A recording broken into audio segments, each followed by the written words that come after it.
የመከላከያ ዋና አዛዥ ሆነው ጀነራሉ ብርሃኑ ጁላ ሙሉ ለሙሉ ፓራላይዝድ ሆነ። ይህንን ያዩት ጠቅላይ ሚኒስትሩ ዶክተር አብይ አህመድ ልባቸው ተሰብሮ በሐዘን እያለቀሱ ይገኛሉ። ይህንን የሰሙት ደግሞ የፋኖ አባላቶች በያሉበት ደጋፊዎችና የዘመነ ካሴ ጓዶች ደስታቸውን እየገለጹ ይገኛሉ። ብርሃኑ ጁላ ምን ሆኖ ፓራላይዝድ ሆነ? ዶክተር አብይስ እንዴት ልቡ ተነካ? ዘመነ ካሴና ጓደኞቹስ እንዴት ፈንጠዝያ ውስጥ ገቡ? የሚለውን ማብራሪያ ወደ እናንተ የማቀርብ ይሆናል። ሰላም ጤና ይስጥልን ውድ ተመልካቾቻችን፣ እንደምን ቆያችሁ? በያላችሁበት ሰላማችሁ ይብዛ እያልን የዛሬውን ሰበር መረጃ ወደ እናንተ የምናቀርብ ይሆናል። ለቻናላችን አዲስ ከሆናችሁ ሰብስክራይብ፣ እንደዚሁም ቪዲዮ ላይክ በማድረግ እንድትጀምሩት በትህትና እንጠይቃለን።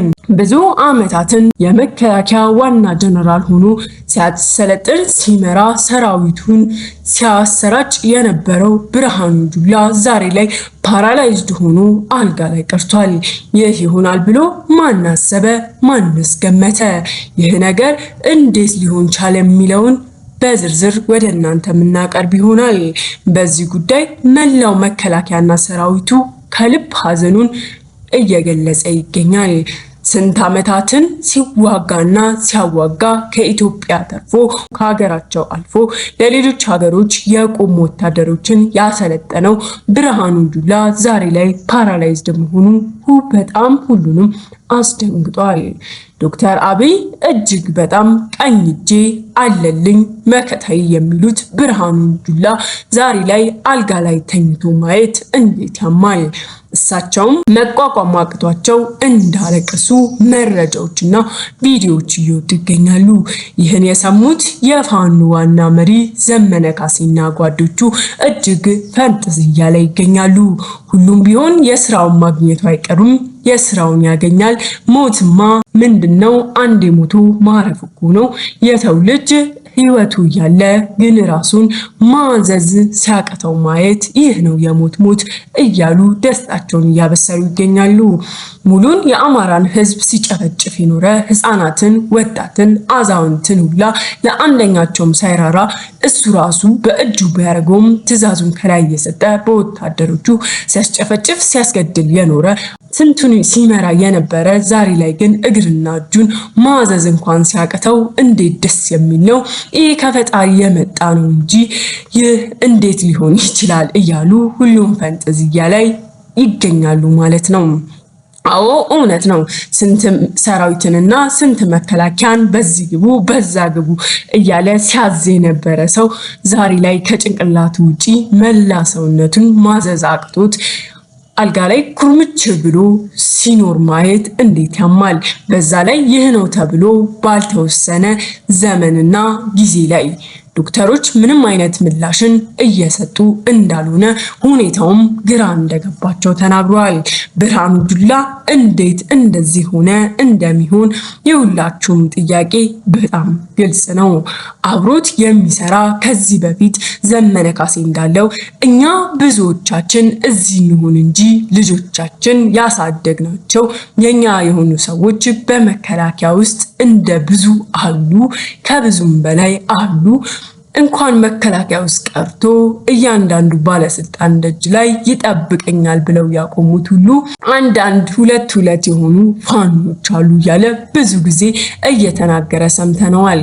ዘመነ ካሴ ይህንን በተናገረና ባለስልጣኑ ጆሮ በደረሰ ጊዜ ብዙ በራቸው ላይ የነበሩ ፌዴራሎችን እያሳገቱ መረጃ እንዲያወጡ እውነት የማን እንደሆኑ ቢያረዋቸውም ማንም ምንም ትንፍሽ ሳይል እነሱም በቃ ወደ መከላከያ ይሁኑ እኛ በር ላይ ግን አምነን አናቆማቸውም ብለው ብዙ ወታደሮችን እየቀያየሩ አይተናል።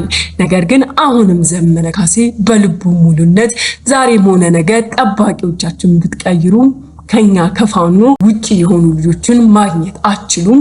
6 ጠባቂ ብታቆሙ እመኑኝ 2 ፋኖ ናቸው፣ ለኛ የሚቆሙ የጀግና ልጆች ናቸው። እኛው አብልተን አጠጥተን ያሳደግናቸው የኛው ደሞች ናቸው ሲል ብዙ ጊዜ ተናግሯል ማለት ነው። እነዚህም ልጆች ስማቸውን እየቀያየሩ የአማራ ስም ያላቸው የኦሮሞ ስም እያደረጉ ለዚህ ተልኮ ሲሉ አማራ የሚያስብል ስማቸውን ወደ ኦሮሞ እየቀየሩ በየበሩ የቆሙ ብዙ ፋኖች አሉ። ይህ ብቻ ሳይሆን ጠላታቸውን ለማሸነፍና ጠላታቸውን ለማዋጋት ሲሉ ኦሮምኛ ጭምር የተማሩ ስንት አማሮች አሉ። አማራኮ ጀግና ነው፣ አማራኮ ጉበዝ ነው፣ አማራኮ አሸናፊ ነው እያለ እንግዲህ ዘመነ ካሴ በብዙ ንግግሮች ላይ ማነቃቂያን እንደዚሁ ማስፈራሪያን ጭምር ሲናገር ሰምተነዋል። በዋና መከላከያ ጀነራል ብርሃኑ ጁላ ላይም የተከሰተው ይሄ ነው።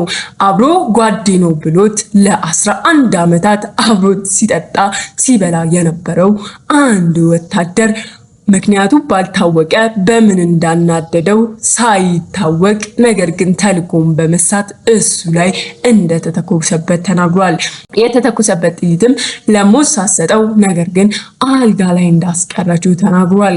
ተኳሹም ምንም መፈናፈኛ እንዳጣና እዛው በሌላ በተባሉ ሰራዊቶች ሊፈጸም ህይወቱ እንዲያልፍ እንደተቻለ መረጃዎች እያውጠነጠኑ ይገኛሉ። ዘመነ ካሴን ደስ ያለው የሱ ያሰለጠነው ልጅ ይህንን ማድረጉ ሲሰማ ልቡ በሐሴት ተሞልቷል። ምንም ተልኮ ሳይደርስና ይህንን አድርግ ተብሎ ከበላይ ትዕዛዝ ባይሰጠውም ነገር ግን ተኩሶ ይህንን የመሰለ የሞት ሞት ስለሰጠው ሁሉም እየተደሰተ ይገኛል። ፋኖ አሁን ላይ ወደ አዲስ አበባ መግባቱ አይቀሬ ነው። ለዛውም ብዙ ጊዜ የምንጠብቅም አይመስለኝም። በእነዚህ ባለፉት 3 ወራት ወይም ደግሞ 2 ወራቶች ውስጥ ብዙ የጀግንነት ስራዎችን እየሰራ ይገኛል። የብልጽግና ፓርቲዎችም በየቤታቸው ዛሬ ማን ይገለን ይሆን፣ ዛሬኛ ላይ ምን ሴራ ይደረግ ይሆን፣ ዛሬ ሞት ይሆን ነገ እያሉ ሁሉም እየተንበጫበጩ እየኖሩ እንደሆነ በጣም የሚታይና ግልጽ የሆነ ሁኔታ ነው። ካለ ጋርድ ቁጭ ማለት አይችሉም መቼም። እሱ የከፋና የባሰ ነው።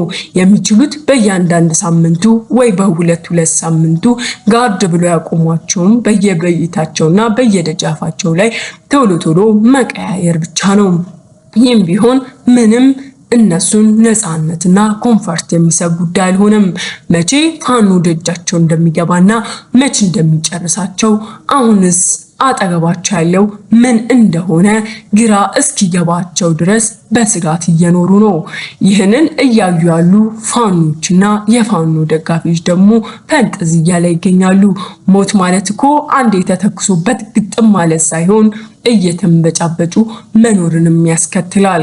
ብዙ የአማራ ሴቶችና የአማራ ወጣቶች አዛውንቶች ጭምር ላይ ምንም ሳይራሩ ትላልቅ ግፍን የፈጸሙ ሰዎች ከዚህ በላይ ቅጣት ይገባቸዋል ሲሉ የፋኖ ደጋፊዎችና ፋኖች ደስታቸውን ሲገልጹ፣ የብልጽግና ፓርቲ ዋና አመራር የሆነው ዶክተር አብይ አህመድ ግን እጅግ በጣም ጥልቅ ሐዘን ውስጥ ገብተዋል።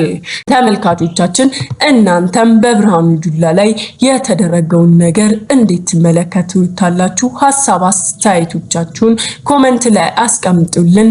ስለተከታተላችሁን እናመሰግናለን። መልካም ቀን